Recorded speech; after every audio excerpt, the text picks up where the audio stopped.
Excellences, Monsieur le Président de l'Assemblée générale, Monsieur le Secrétaire général des Nations unies, Excellences, Mesdames, Messieurs les chefs d'État et de gouvernement, Mesdames, Messieurs les chefs de délégation, distingués délégués, chers compatriotes, j'ai l'immense honneur de représenter ici à la tribune de l'Assemblée générale des Nations unies, à un carrefour particulier de son histoire, le peuple haïtien, digne et fier, qui, malgré les tempêtes de tous ordres, a toujours su se relever.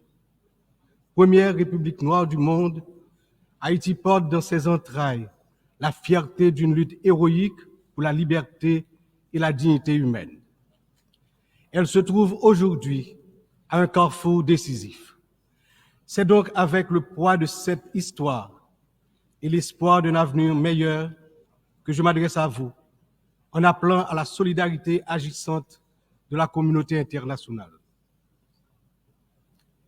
Permettez-moi tout d'abord d'adresser mes chaleureuses félicitations à vous, Son Excellence Philémon Yang, ancien Premier ministre du Cameroun, pour votre élection en tant que président de cette 79e session de l'Assemblée générale. Haïti se tient fermement à vos côtés et vous assure de tout son soutien tout au long de votre mandat afin de faire de cette session un succès pour l'ensemble de la communauté internationale. Qu'il me soit permis aussi de saluer l'excellente qualité du travail accompli au cours de la 78e session par votre prédécesseur, Son Excellence, M. Denis Francis de Trinité et Tobago, qui a su conduire les travaux avec dextérité, sagesse et leadership. Je saisis également cette occasion pour exprimer au nom du peuple haïtien toute notre gratitude à vous, Monsieur le Secrétaire général Antonio Guterres, pour votre visite en Haïti, votre présence sur notre sol et votre soutien indéfectible à notre démarche auprès du Conseil de sécurité, notamment pour renforcer la police nationale d'Haïti. Vos récentes interventions en faveur d'Haïti ont été vivement appréciées et resteront gravées dans nos mémoires. Je tiens à exprimer ma plus profonde gratitude à la communauté internationale pour le soutien apporté à mon pays en ces temps de crise. Cette solidarité, qu'elle se manifeste à travers des initiatives de sécurité, d'aide humanitaire ou de soutien au développement, est grandement appréciée. Par cette coopération continue et mieux adaptée, Haïti se remettra plus forte, plus résiliente et engagera confiante sa marche assurée vers le développement et le progrès. Je salue ici tous les compatriotes haïtiens à travers le monde, qui, tout en restant attachés à leur pays natal, sont obligés de chercher d'autres cieux plus cléments pour gagner leur vie. Tout le monde reconnaît qu'ils sont de rudes travailleurs. Je veux leur dire, partout où ils se trouvent, que le Conseil présidentiel de transition et le gouvernement pensent à eux en attendant que les conditions soient réunies pour qu'ils reviennent au bercail. J'en profite pour saluer Amnesty International et d'autres organismes opérant dans le domaine de la défense des droits humains qui suivent de près les violations des droits des migrants haïtiens à travers le monde. Je me permets, au nom du peuple haïtien, de saluer fraternellement tous les amis d'Haïti qui ont fait preuve de solidarité envers les migrants de notre pays, en particulier ceux résidant à Springfield dans l'Ohio aux États-Unis. La longue histoire d'amitié et de solidarité réciproque entre nos deux nations, depuis notre participation à la bataille de Savannah en 1779, nous permet de dire avec confiance que le peuple américain rejette toute incitation à la haine contre notre communauté. La participation active des immigrés haïtiens à différents niveaux de la vie des États-Unis est tangible et significative. À cet égard, les passions qui émergent naturellement lors d'une campagne électorale ne devraient en aucun cas servir de prétexte à la xénophobie ou au racisme dans un pays tel que les États-Unis, une nation forgée par des immigrants de toutes origines et qui s'est érigée en modèle de démocratie à l'échelle mondiale. Monsieur le Président, Excellences, Mesdames et Messieurs, le thème de cette 79e Assemblée générale, ne laisser personne de côté, agir ensemble pour la paix, le développement durable et la dignité humaine des générations présentes et futures, résonne profondément avec les défis majeurs auxquels le monde est confronté aujourd'hui. Ce thème est un appel urgent à l'unité et à la coopération internationale dans un contexte où les inégalités, les conflits et la crise climatique exacerbent la vulnérabilité de millions de personnes à travers le globe. Alors que de nombreuses nations peinent à atteindre les objectifs de développement durable, il est plus que jamais nécessaire de garantir que toutes les voix, en particulier celles des plus marginalisées, soient incluses dans les processus de décision mondiaux. Cette thématique revêt également une importance capitale dans le contexte de la crise actuelle en Haïti. Il incarne l'essence même de notre lutte pour restaurer la paix et la stabilité, tout en assurant que chaque citoyen haïtien, chaque citoyenne puisse jouir de ses droits fondamentaux. Agir ensemble, comme le souligne le thème, est essentiel pour Haïti, car notre redressement ne peut se faire pleinement sans cette solidarité internationale. Monsieur le Président, Excellences, Mesdames et Messieurs, aujourd'hui, notre monde est confronté à des défis d'une ampleur sans précédent, des défis qui préoccupent profondément l'ensemble de la communauté internationale. Les Nations Unies, dans leur mission historique de promouvoir la paix, la sécurité et le développement durable, se retrouvent en première ligne face à des crises qui menacent non seulement des nations isolées, mais l'ensemble de l'humanité. Le changement climatique est sans doute l'un des plus grands périls de notre époque. D'après les données récentes du groupe d'experts intergouvernemental sur l'évolution du climat, la température mondiale a déjà augmenté d'environ 1,1 degré centigrade depuis l'ère pré-industrielle. Cette élévation a provoqué une intensification des phénomènes climatiques extrêmes, tels que les ouragans, les sécheresses, les inondations, des catastrophes qui affectent particulièrement les nations les plus vulnérables comme Haïti. En 2023, le Programme des Nations Unies pour le développement a estimé que plus de 100 millions de personnes supplémentaires risquent de basculer dans la pauvreté d'ici à 2030 en raison des effets du changement climatique.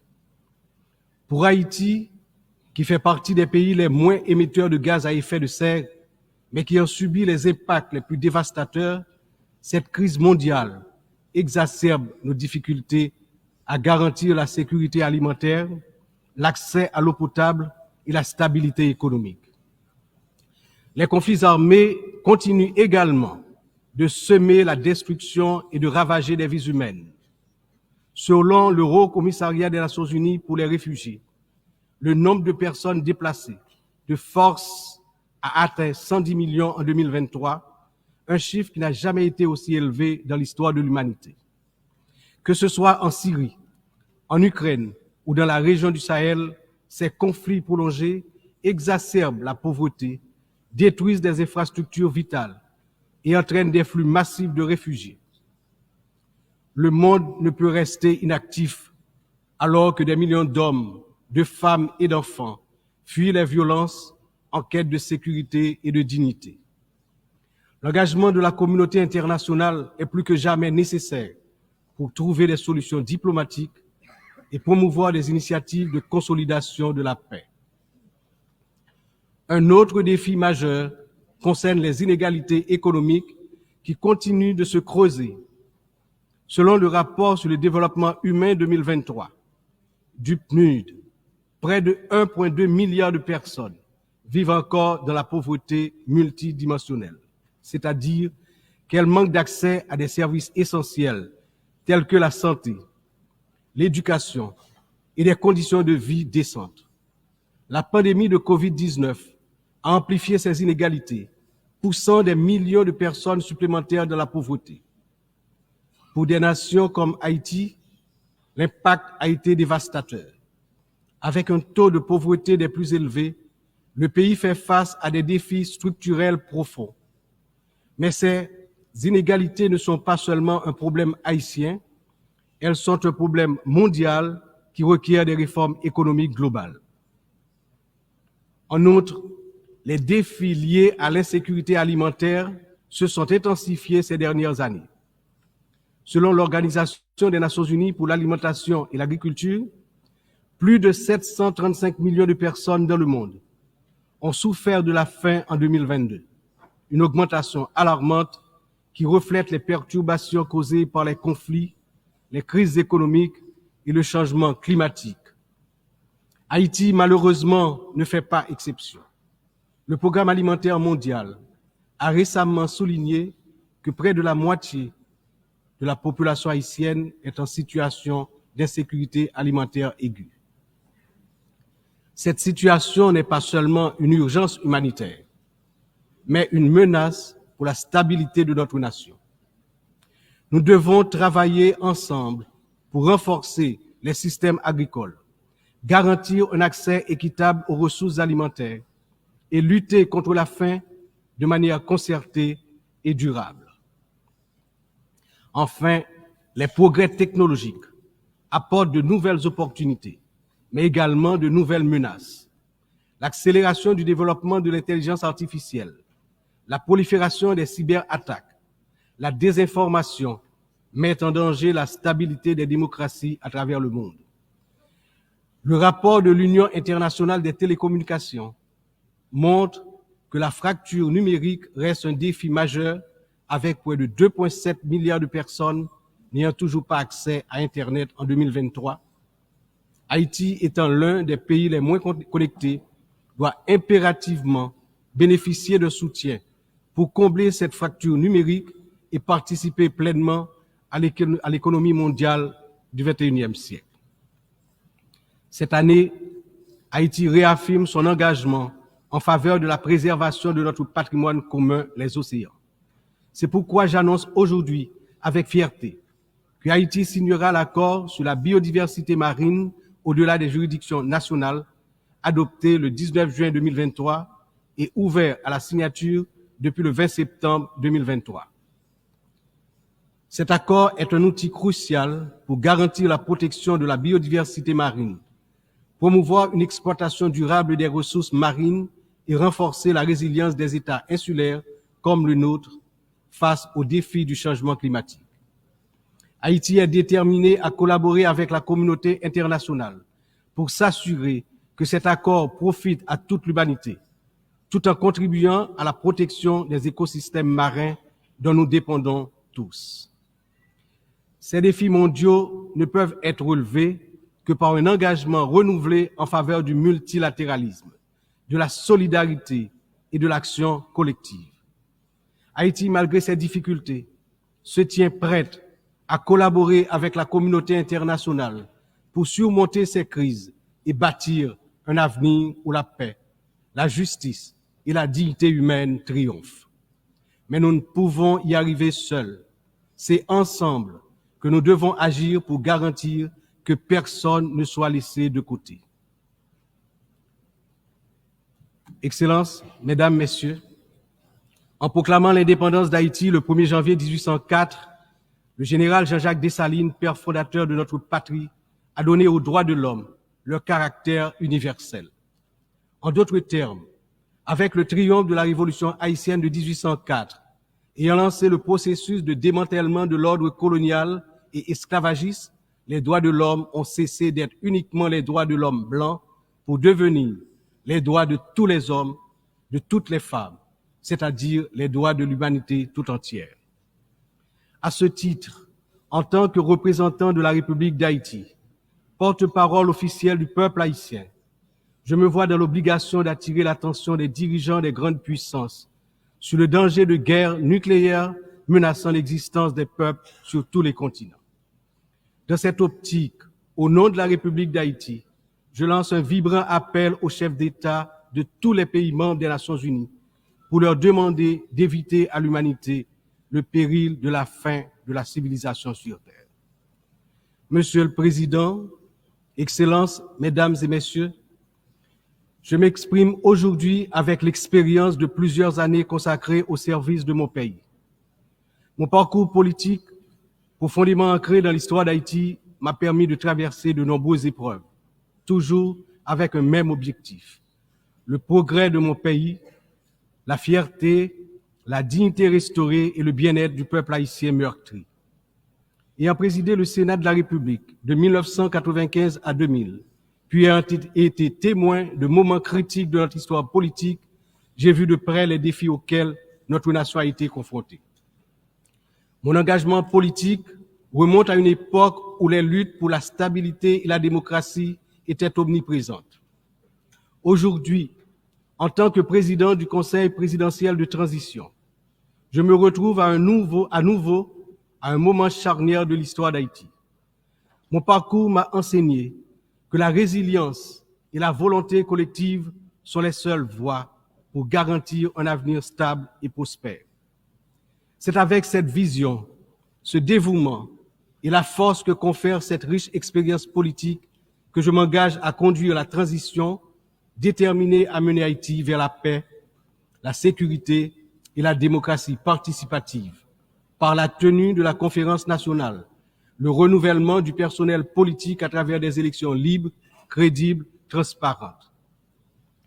Le peuple haïtien, malgré ces épreuves auxquelles il est confronté, refuse de se laisser submerger par le désespoir. Des défis d'une ampleur sans précédent, une violence dévastatrice, une instabilité politique persistante, une précarité quasi générale et une pauvreté dégradante se posent à son intelligence et à ses capacités d'action. Au milieu de cette tempête, il a compris qu'il lui fallait prendre une décision courageuse, celle de se mettre ensemble, de s'unir malgré les différences profondes pour pouvoir se relever et se mettre en marche, en toute confiance, vers la sortie de la crise multidimensionnelle qui l'afflige depuis déjà trop longtemps. La création du Conseil présidentiel de transition est une matérialisation de cette décision, un exemple tangible de cette volonté de se réconcilier avec soi-même. Ce Conseil qui rassemble organisations de la société civile et toutes les tendances politiques du pays est le fruit de longues négociations. Il incarne la pluralité de la société haïtienne. Sa feuille de route est claire: restaurer la sécurité publique, organiser des élections libres, transparentes à la fin de l'année 2025, rétablir la confiance dans les institutions de l'État. Pour y parvenir, nous, responsables au plus haut niveau de l'État, savons que nous aurons besoin du soutien de la communauté internationale. Mais d'abord, nous devons compter sur nous-mêmes, sur notre résilience, notre capacité à surmonter les divergences, les divisions internes. Il est important de souligner que la résolution des problèmes d'Haïti repose avant tout sur les épaules du peuple haïtien. Il est de notre devoir, en tant que nation souveraine, de prendre en main notre destin, de surmonter les divisions et de construire ensemble un avenir de paix et de prospérité. Cependant, cette responsabilité n'incombe pas seulement à nous. La communauté internationale, les Nations Unies, les puissances étrangères qui ont souvent joué un rôle décisif dans l'histoire d'Haïti ont également une part essentielle dans ce processus de restauration de la paix, de redressement économique, de renouvellement institutionnel et d'établissement d'un État de droit. En ce sens, l'échec d'Haïti à se relever n'est pas seulement celui d'une nation. Il traduit un échec collectif, une incapacité mondiale à respecter pleinement les principes de solidarité, de justice et de coopération internationale. C'est ensemble, avec une responsabilité partagée et un engagement renouvelé, que nous pourrons transformer cette crise en opportunité et tracer une voie durable vers la paix. Aujourd'hui, Haïti fait face à une crise sécuritaire d'une gravité sans précédent. La montée en puissance des gangs armés, la violence généralisée, l'instabilité politique ont plongé la nation dans un état de vulnérabilité extrême. Les citoyens vivent dans la peur, incapables de circuler librement partout sur le territoire national, d'aller travailler ou d'envoyer leurs enfants à l'école sans risque, notamment dans la région métropole de Port-au-Prince, la capitale. Cette situation affecte tous les aspects de la société haïtienne, fragilise les institutions, paralyse l'économie, mine l'espoir de lendemain meilleur. L'avenir du pays est menacé. 50% de l'effectif des gangs de la région de la capitale sont constitués d'enfants et d'adolescents, filles et garçons. Ils servent souvent de chair à canon lors des opérations contre les forces de l'ordre. Ils sont l'objet de graves violences de toutes sortes, y compris des violences sexuelles. Ces abus et violences exercés contre des enfants et des adolescents doivent être considérés comme un crime contre l'humanité, compte tenu de leurs conséquences sur les générations à venir. Le rétablissement de la sécurité nationale est une priorité absolue pour les autorités haïtiennes. Elles sont pleinement engagées à mettre fin à cette spirale de violence et à restaurer l'ordre afin de garantir à chaque citoyen, à chaque citoyenne, le droit fondamental à la sécurité.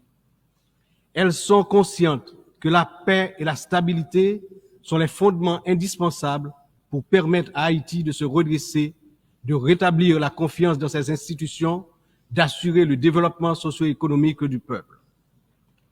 Dans cette optique, la décision du Conseil de sécurité d'autoriser le déploiement de la mission multinationale d'appui à la sécurité à travers la résolution 2699 a été une réponse directe aux appels du peuple haïtien.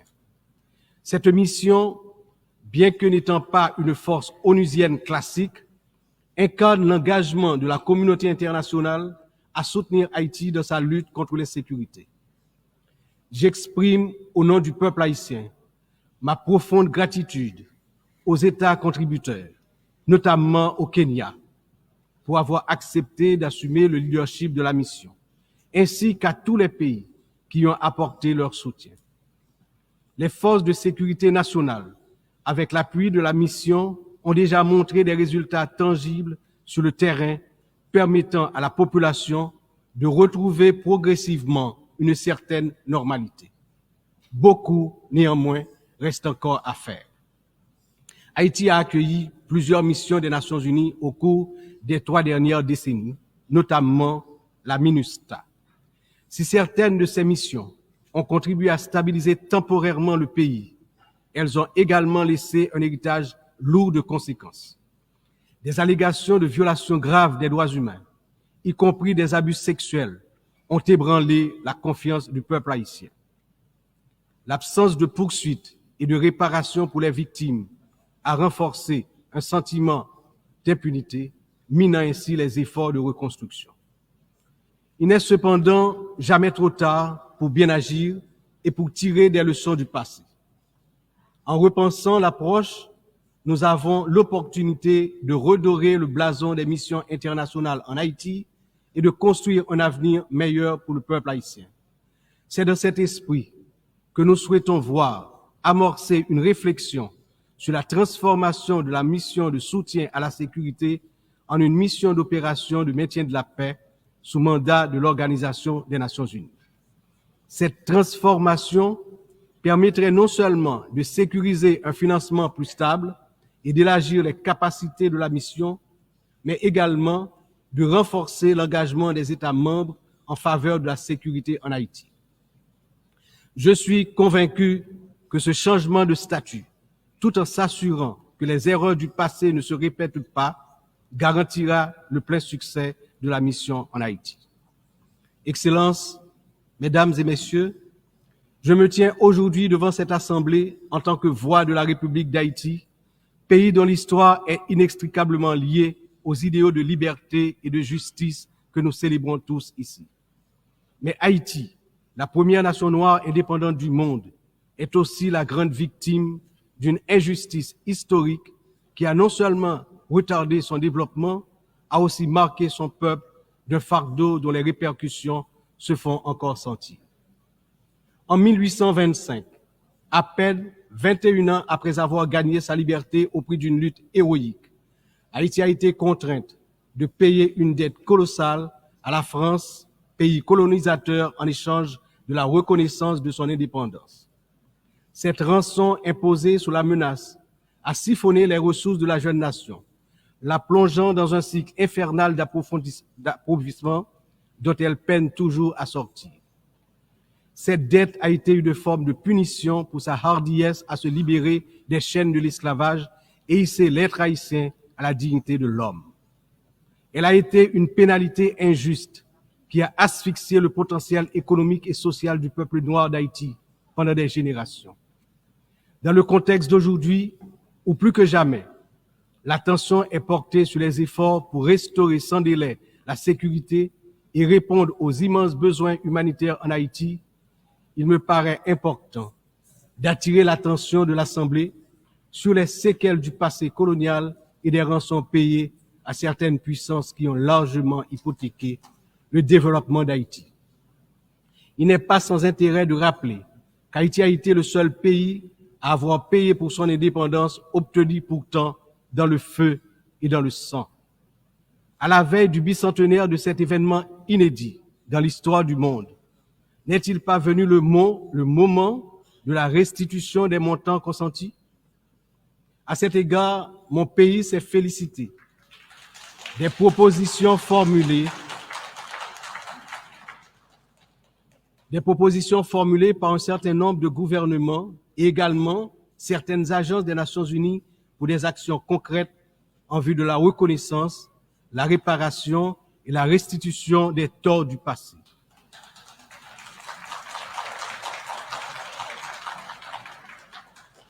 Haïti a confiance sans réserve dans l'Organisation des Nations Unies, dont les piliers sont la lutte pour l'égalité entre les peuples et le maintien de la paix entre les nations, pour jouer son rôle notamment dans la mise en place des mécanismes appropriés pour faciliter le dialogue entre les pays victimes de la colonisation et les anciennes puissances coloniales.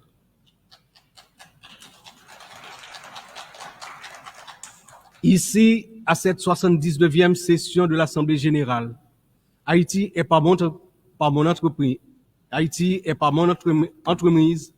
non pas simplement pour revendiquer une réparation, mais pour poser une question de principe, celle de la justice immanente. Ma démarche est résolument engagée, structurée et bien documentée. Le Comité national de restitution et réparation, en collaboration avec la Commission des réparations de la CARICOM, a déjà entrepris des travaux exhaustifs sur ce sujet. Nous demandons la reconnaissance d'une dette morale et historique et la mise en œuvre de réparations justes et appropriées qui permettront à notre peuple de se libérer des chaînes invisibles de ce passé injuste.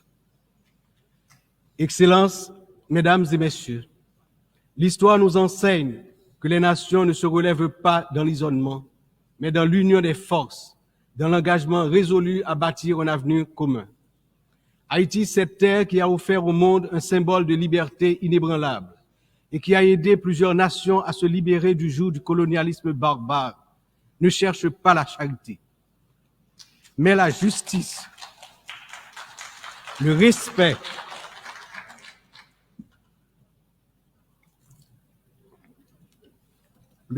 de sa dignité et de son droit à une existence digne et prospère. Les défis auxquels nous sommes confrontés aujourd'hui sont certes immenses, mais ils ne sont pas insurmontables. Il exige de nous tous une vision partagée, un sens profond de notre humanité commune et la détermination à transformer les crises en occasion de renouveau. Chaque nation, grande ou petite, riche ou vulnérable, porte une part de l'avenir collectif entre ses mains. C'est dans cette interdépendance que réside la force véritable du multilatéralisme. Que ce débat général soit le moment où nous réaffirmons notre engagement indéfectible envers la paix, la dignité humaine et le développement durable, car ce que nous faisons aujourd'hui résonnera dans les siècles à venir. L'histoire jugera la manière dont nous aurons su répondre aux défis de notre temps. Ensemble, dans un esprit de solidarité et de coopération, nous pouvons et nous devons construire un avenir où aucun peuple, aucune nation ne sera laissé pour compte. Vive Haïti! Vive la coopération internationale! Demain, un autre pays, demain, un autre monde. Je vous remercie pour votre attention.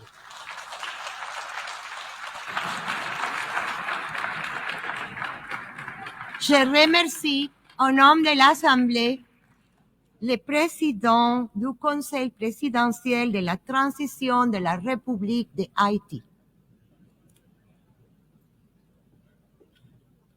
Seguidamente,